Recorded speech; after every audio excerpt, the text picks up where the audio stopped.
Good morning students, welcome to 13 lectures of environmental engineering। और कल हमने इससे पहले वाले लेक्चर्स में हमने पढ़ा था कि कितने टाइप के वेल होते हैं, ट्यूब वेल होते हैं, किसको कच्चा वेल बोलते हैं, पक्का वेल बोलते हैं, उसके बारे में पूरी डिटेल्स में पढ़ा था। ठीक है, आज का जो हमारा कंटेंट है वो इस पर चलता रहेगा, जिसके अंदर हम आज पढ़ेंगे suitability of surface and ground water. हमारा जो पहला टॉपिक है वो है suitability of surface and ground water. ठीक है, अब suitability of surface and ground water क्या कहता है? तो दो तरीके की सूटेबिलिटी आपको इसके अंदर मिलेगी। ठीक है, कौन कौन सी दो तरीके की सूटेबिलिटी आपको यहाँ पे मिलेगी? सबसे पहले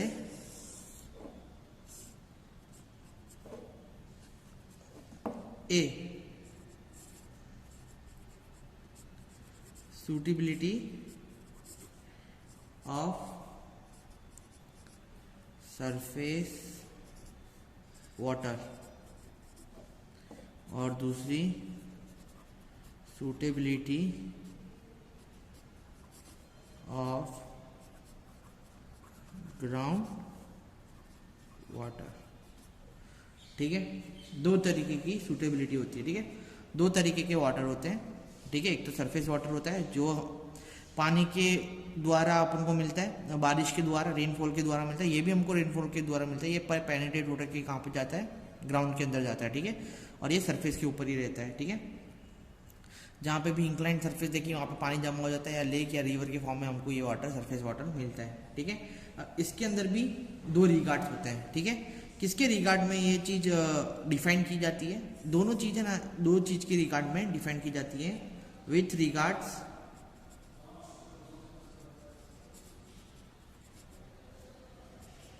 to quantity and with regards to quality। Same चीज इसके अंदर होती है। दो रिगार्ड से हम इसको डिफ्रेंशिएट कर सकते हैं। With regards to quantity and with regards to quality। ठीक है, दो तरीके से हमको इन चीज में डिवाइड किया गया है। अब ये जो रिगार्ड्स है वो क्या बोलते हैं? तो विथ रिगार्ड्स टू क्वांटिटी, तो सबसे पहला इसका जो रिगार्ड है, हमारे यहाँ पे यूनिफॉर्म रेनफॉल नहीं होती है। ठीक है, तो वो क्या करता है? यूनिफॉर्म रेनफॉल नहीं होती है तो हमारे जो डिस्चार्ज है तो उसके अंदर इसकी वजह से वेरिएशन आता है हमारे यहाँ पे। किस पे? यूनिफॉर्म रेनफॉल नहीं होती तो उसकी वजह से वेरिएशन आता है। किसमें वेरिएशन आता है? सरफेस वाटर के अंदर। Variation in surface water. Clear है? तो जिसकी वजह से डिस्चार्ज इन रिवर्स है। ठीक है, और डिस्चार्ज इन रिवर जो रहता है तो वो मैक्सिमम रहता है कहाँ पे? जब आपका रेनी सीजन होता है तब। ठीक है, और क्या बोलते हैं, जब आपका समर सीजन होगा तो आपको ज़्यादा क्वांटिटी में, या क्या बोलते हैं, स्टोरेज नहीं मिलेगा। ठीक है, quantity of water in summer is not sufficient to meet the demand. ठीक है, जो क्वांटिटी है, डिमांड है हमारी पानी की, वो समर के अंदर पूरी नहीं हो सकती है। इसके अंदर सरफेस वाटर के अंदर कभी कभी ऐसा होता है ना कि पानी ज़्यादा पड़ा, रेनफॉल ज़्यादा हुई तो पानी जमा हो गया, तो हम वो पानी को यूज़ कर सकते हैं। ठीक है, पानी पी सकते हैं, उसको डोमेस्टिकली यूज़ कर सकते हैं, इंडस्ट्रियली यूज़ कर सकते हैं। पर आपने देखा होगा कि समर के टाइम पे कि वो अपने यहाँ पे भी, अगर आपने देखा होगा, साबरमती नदी सूख जाती है। क्यों? क्योंकि रेनफॉल अच्छे तरीके से नहीं हो पाता है, या कभी कभी रेनफॉल अनइवनली होता है। तो इसके जो वेरिएशन है बहुत लार्ज होते हैं, कभी कभी पानी ज़्यादा जमा हो जाता है, कभी कभी पानी बिल्कुल जमा नहीं होता, तो हम उसके ऊपर डिपेंड रह के नहीं हो सकते, ठीक है। फिर अगर हम देखेंगे क्वालिटी पे अगर आए तो सरफेस वाटर की क्वालिटी जो होती है वो लार्ज अमाउंट ऑफ इम्प्योरिटीज रहती है इसके अंदर, ठीक है। लार्ज अमाउंट ऑफ इम्प्योरिटीज रहती है। लार्ज अमाउंट ऑफ इम्प्योरिटीज क्यों रहती है इसके अंदर? क्योंकि ये अपने साथ बहुत सारी चीज़ों को लेके चलता है, ठीक है। जैसे कि हो गया एग्जाम्पल के तौर पे अगर आप इसके अंदर देखा जाए तो बहुत सारे सस्पेंडेड सॉलिड लेके चलता है, जैसे कि एग्जाम्पल हो गया क्ले, ठीक है। फिर क्या बोलते हैं, सिल्ट हो गया, फ्लोटिंग मटेरियल्स हो गए,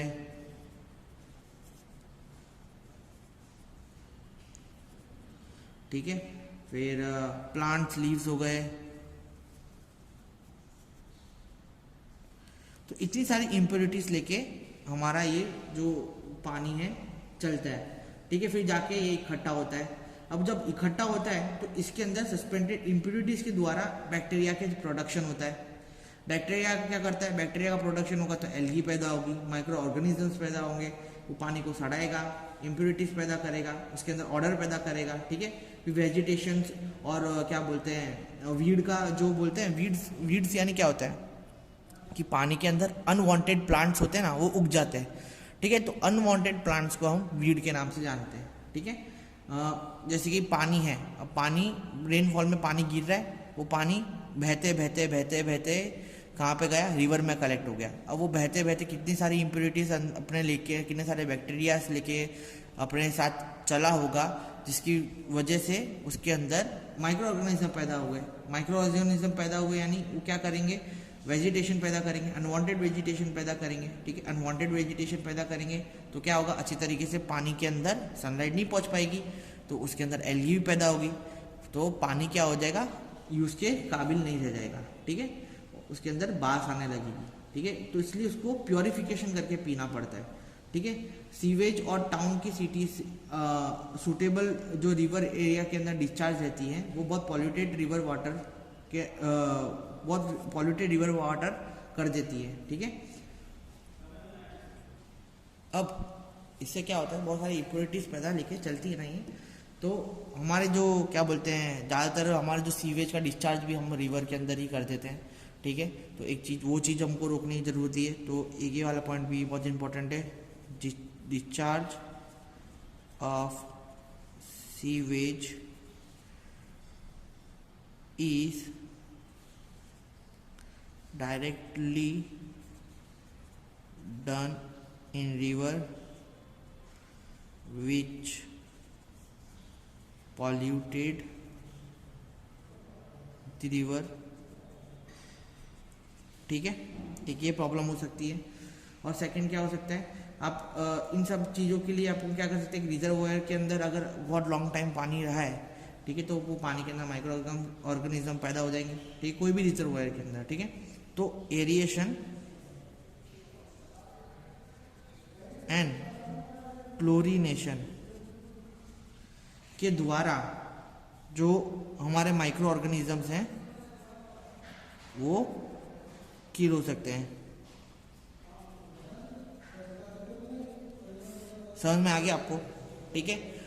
suitability of surface water and ground water के अंदर दो तरीके के होते हैं। Suitability of surface water and ground water के अंदर दो तरीके के रिगार्ड्स होते हैं, ठीक है।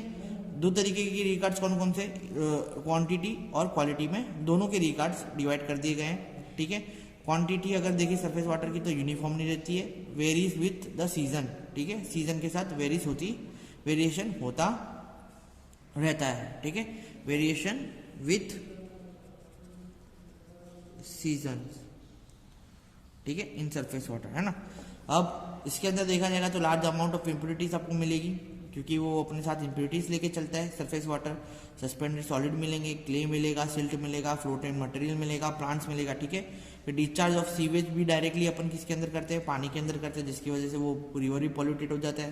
तो इन सबको ट्रीट करने के लिए, कोई भी रिजर्वायर के वहाँ पर ट्रीट करने के लिए अपन को एरिएशन और क्लोरिनेशन की जरूरत पड़ती है, जिसकी वजह से जो हमारे माइक्रो ऑर्गेनिजम्स हैं वो किल हो जाता है। क्लियर है? ये हमारा सरफेस वाटर सुटेबिलिटी और सरफेस वाटर का था, सरफेस वाटर के लिए था। ठीक है, अब ग्राउंड वाटर के लिए क्या होता है कि ग्राउंड वाटर के अंदर जो वाटर है ना, water will percolate under the ground after rainfall। ठीक है, क्या होगा? वाटर विल परकोलेट मतलब पानी कहाँ पे जाएगा? नीचे पेनिट्रेट हो जाएगा, किसके अंदर? ग्राउंड के अंदर। ठीक है, आफ्टर द रेनफॉल। अब it is fully depend upon the rainfall. जो हमारा पानी है कि कितना पानी नीचे जमा होगा वो किसके ऊपर डिपेंड करता है? रेनफॉल के। अगेन इसके अंदर भी हमको बहुत सारे वेरिएशन मिलते हैं। क्यों? क्योंकि हमारी जो रेनफॉल है वो वेरियस वो होती रहती है, उसके अंदर वेरिएशन होता रहता है सीजन के हिसाब से। ठीक है, तो it's totally depends on the season of the rainfalls और season of the area. Clear? उस पर हमारा डिपेंड करता है। अब water will also depend on the underground storage and geological formation. अब जैसे कि जियोलॉजिकल फॉर्मेशन, हिल से जो पानी निकलते निकलते कहाँ पे पेनिट्रेट होता है? सरफेस पे पेनिट्रेट होके नीचे ग्राउंड वाटर में मिल सकता है। क्यों? क्योंकि ग्रेविटेशनल फोर्स जो रहेगा हिल का वो अच्छा रहेगा। सरफेस वाटर के अंदर कैसा रहेगा कि इतना पेनिट्रेट नहीं हो पाएगा। क्यों? क्योंकि ग्रेविटेशन फोर्स से डायरेक्टली हमको प्रेशर नहीं मिल रहा है। ठीक है, अब जो हमारा ग्राउंड वाटर है वो हमको जियोलॉजिकल रीजन में कहाँ पे मिलेगा? जहाँ पे जैसे को इम्परवियस लेयर, जहाँ पे मैंने कंक्रीट की रोड बनाई है तो वहाँ पे तो सवाल ही पैदा नहीं होता है। हाँ, तो इसके अंदर क्या होता है कि पेनिट्रेट होता है ना वाटर, तो वाटर पेनिट्रेट होता है तो क्या होगा इसकी वजह से कि पानी अंदर जाएगा ग्राउंड के अंदर और फिर वहाँ से अपन उसको निकाल पाएंगे। पर वो किस पे डिपेंड करता है? सीजन पे डिपेंड करता है। अब जैसे कि मैंने बोल रहा था कि कंक्रीट की एक परवियस लेयर है, कंक्रीट की परवियस लेयर है तो पानी क्या करेगा? इधर उधर चले जाएगा, पेनिट्रेट नहीं होगा। ठीक है, कुछ पानी का लॉस है वो कंक्रीट की वजह से हो जाएगा। ठीक है, क्योंकि कंक्रीट भी गर्म होता है किसके हिसाब से? हमारे सीजन के हिसाब से। ठीक है, तो वो जो पानी है कहाँ पे परमिट होगा? जहाँ पे इनपरवियस लेयर होगी, जहाँ पे मैं पानी पेनिट्रेट हो सकता है। ठीक है, अब दो तरीके की लेयर पे जो पानी ये है हमारे पानी डिपेंड करता होगा। ठीक है, परवियस लेयर जहाँ पे पानी पेनिट्रेट होते ही और फिर इम्परवियस लेयर आए तो जिसकी वजह से जो इम्परवियस लेयर पे वो हमारा स्टैंड कर पाए। जैसे कि समझिए ये इम्परवियस लेयर है, क्लियर है, और ये परवियस लेयर है। तो पानी यहाँ से रेनफॉल में गिरेगा और यहाँ पे जमा हो जाएगा। ठीक है, इसके नीचे नहीं जाएगा, इसके नीचे जाएगा तो फिर ट्यूबवेल डाल के अपन को जमा करना पड़ता है। अब इसकी पूरा का पूरा फैक्टर इस पर डिपेंड करता है। अगर ये ग्राउंड वाटर लेवल, ग्राउंड का लेवल वाटर टेबल कम है तो मैं यहाँ पे एक्सकेवेशन करके वेल बना सकता हूँ, जिसकी वजह से पानी इसके अंदर मिलता रहेगा। नहीं तो मुझे क्या डालना पड़ेगा? ट्यूबवेल डालना पड़ेगा, अगर मेरे को इसके नीचे भी पानी मिल रहा है तो। ठीक है, तो इम्परवियस लेयर को मेरे को फाड़ना पड़ेगा और ट्यूबवेल डालना पड़ेगा। तो पूरी की पूरी जो प्रोसेस है इस पर डिपेंड करती है अपनी। क्लियर है ना? ये भी एक सीजनेबल अपने को सीजन पे डिपेंड करता है हमारे ग्राउंड वाटर पे। ठीक है, तो इसका जो कैचमेंट एरिया है वो परवियस लेयर पे डिपेंड करता है। ठीक है, टेम्पररी कैचमेंट एरिया इसका डिक्रीज भी हो जाता है। ड्राई वेदर होगा तो वो डिक्रीज हो जाएगा, अगर अच्छा वेदर होगा तो डिक्रीज नहीं होगा, अपन को अच्छी तरीके से क्वांटिटी में पानी मिलेगा। ठीक है, डीप अगर वाटर टेबल है तो अपन को ट्यूबवेल डालना पड़ता है। ठीक है, जिसके कॉस्टिंग अपन को ज़्यादा पड़ती है। और अगर कम है तो मैं कोई एक्सकवेशन करके मैं एक वेल बना सकता हूँ या स्प्रिंग मुझे मिल सकता है। तो ये मेरा अवेबिलिटी इसकी अच्छी मिल सकती है। ठीक है, ग्राउंड वाटर की, है ना? समझ में आया ना? ट्यूबवेल यूज होता है फॉर डीप वाटर टेबल, और कभी कभी अगर वाटर लेवल अच्छा है, is good then shallow well and springs are used for supply. Clear? ये 3 पॉइंट याद रखना। ठीक है, अब क्वालिटी। अब कंपेयर टू अगर आप देखा जाए हमारा सरफेस वाटर की जगह, तो कंपेरेटिवली जो सरफेस वाटर है, ground water is better than surface water. क्यों बेटर है भाई? पानी जैसे कि रेनफॉल है, ठीक है, रेनफॉल यहाँ से हो रहा है, ठीक है, तो रेनफॉल यहाँ से होगा तो क्या होगा कि पानी अंदर जाएगा तो क्या होगा, तो इम्प्योरिटीज है जो वो फिल्टर हो जाएगी, ऊपर रह जाएगी, और पानी है वो पेनिट्रेट होके नीचे नीचे नीचे नीचे नीचे जाके जमा हो जाएगा, ठीक है। तो पानी क्या करेगा, जो इम्प्योरिटीज है वो ऊपर रख देगा और अब खुद आके नीचे जमा हो जाएगा, ठीक है। अब इसके अंदर क्या होता है कि आपको इम्प्योरिटीज है किसकी, वाटर की, वो अपन को कम देखने के लिए मिलती है, ठीक है। जो वाटर है वो large amount of suspended impurities surface water है वो रखता है, पर ग्राउंड वाटर क्या होता है, उससे फ्री होता है, ठीक है। कंपेरेटिवली ग्राउंड सरफेस वाटर से अपना ग्राउंड वाटर अच्छा है, क्लियर है। अब जो ग्राउंड वाटर है वो कंटेन करता है क्या, डिजॉल्व मिनरल्स कंटेन करता है, ठीक है, contain dissolve minerals and salts और एसेट्रा। और क्योंकि ये हाईली कंटेंट, अब जो भी जमीन के अंदर होगा वो, जैसे कि जमीन है, मैं आपको एग्जांपल दूं कि इंडस्ट्री की बाजू में कोई जमीन है, वहाँ पे मैंने हाईली टॉक्सिक केमिकल्स यूज करे हुए, तो वो जमीन के अंदर भी वही पदार्थ होंगे, तो वो जो भी पानी रेनफॉल के द्वारा वो जमीन के अंदर जाएगा तो वो टॉक्सिक रहेगा, ठीक है। वो जमीन के ऊपर डिपेंड करता है। अगर जमीन अच्छी है और पानी उसके ऊपर गिर रहा है और पेनिट्रेट होकर नीचे जमा हो रहा है तो हम वो पानी यूज कर सकते हैं, पर इंडस्ट्रियल एरिया के आजू बाजू जो पानी पेनिट्रेट होकर वहाँ पे अगर आपको वेल बनाना है तो वो आपके लिए शायद हानिकारक रह सकता है, क्योंकि वो सारी की सारी इम्प्योरिटीज लेके कहाँ पे जाएगा, नीचे को आएगा, क्लियर है। तो इस पे आपका जो पानी है वो जो क्या बोलते हैं वाटर है डिपेंड करता है, क्लियर है। तो इसका अपन को क्या ध्यान रखना है, तो और क्या बोलते हैं जो हमारा पानी है वो हाईली आयरन कंटेंट भी उसके अंदर होते हैं, हाई आयरन कंटेंट भी आपको उसके अंदर देखने के लिए मिलेंगे, ठीक है। हाई आयरन कंटेंट देखने के लिए मिलेंगे आपको, हाई आयरन कंटेंट, ठीक है। उसको निकालने में तकलीफ होती है। It is harder than surface water, वो हार्ड होता है सरफेस वाटर से हमारा ग्राउंड वाटर, ठीक है। और जो भी बैक्टीरियल एक्शन तो आपको देखने के लिए मिलेंगे नहीं, ठीक है। ओवरऑल ग्राउंड वाटर गुड अच्छी क्वांटिटी में आपको मिलेगा, क्लियर है। और जो उसका ट्रीटमेंट है उसका कॉस्ट आपको कम आएगा। केमिकली अगर आपको इम्प्योरिटीज आपको देखने के लिए मिले तो मिले, बाकी इस तरीके की जो सॉलिड इम्प्योरिटीज है वो आपको देखने के लिए नहीं मिलेगी। और उसको सॉफ्टनिंग करने के लिए हार्ड रहता है ना, हार्ड रहता है पानी, हार्ड रहता है, तो उसको सॉफ्टनिंग करने के लिए hardness of ground water is more, so for softening lime soda और जेलोलिट प्रोसेस यूज करते हैं, क्लियर है। तो ये सारी जो प्रोसेस है हम यूज करते हैं किसके लिए, पानी को प्योर करने के लिए, ठीक है। अब जो ये है टॉपिक 4 आपको होपफुली समझ में आ गए होंगे कि सरफेस वाटर और ग्राउंड वाटर के 2 तरीके के रिकॉर्ड्स होते हैं, क्वांटिटी और क्वालिटी। क्वांटिटी क्या होता है, क्वांटिटी यानी किस तरीके से हमको वो प्राप्त होती है, दोनों की दोनों सीजनल क्वांटिटी पे, सीजन के ऊपर उनकी जो क्वांटिटी वो डिपेंड करती है। और क्वालिटी दोनों की अलग अलग होती है। क्यों अलग अलग होती है, जो सरफेस वाटर है वो इम्प्योरिटीज लेके जाता है और ग्राउंड वाटर है वो पेनिट्रेट करता है पानी अपने अंदर, जिसकी वजह से इम्प्योरिटीज जो होती है ग्राउंड वाटर के अंदर वो अपन को कम देखने के लिए मिलती है, क्लियर है। अब जो नेक्स्ट टॉपिक है मेरा उसका नाम है टाइप ऑफ वाटर डिमांड।